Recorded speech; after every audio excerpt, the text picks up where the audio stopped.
আসসালামু আলাইকুম।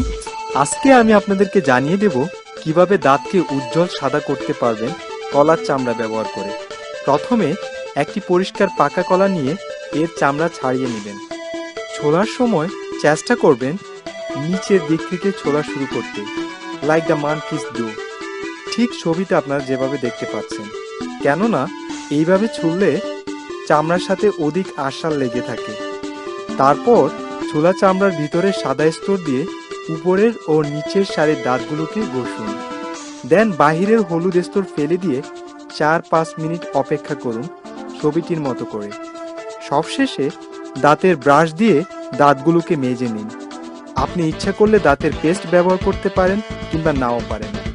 এখন আপনাদের মনে হয়তো প্রশ্ন জাগতে পারে, কলার চামড়া কিভাবে দাঁতকে সাদা করে?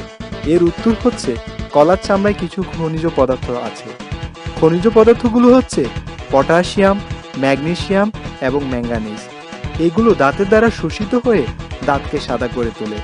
মনে রাখবেন, পাকা কলার চামড়ায় এই খনিজ পদার্থগুলোর পরিমাণ কাঁচা কলার চামড়ার চেয়েও বেশি, এবং এটার ব্যবহারের পদ্ধতি প্রতি সপ্তাহে শুধুমাত্র 2-3 বারের জন্যই প্রযোজ্য। সুস্থ সুন্দর দাঁতের জন্য প্রত্যেকদিন 2 বার দাঁত ব্রাশ করুন। রাতে ব্রাশ করা সকালে ব্রাশ করার চেয়েও বেশি গুরুত্বপূর্ণ। পরবর্তী ভিডিওটিতে আমি জানিয়ে দেব কিভাবে সঠিক উপায়ে দাঁত ব্রাশ করা যায়। আপনাদের যদি আমার ভিডিও ভালো লেগে থাকে তাহলে অবশ্যই লাইক বাটনে প্রেস করবেন এবং অন্যদের সাথে ভিডিওটি শেয়ার করবেন। খোদা হাফেজ।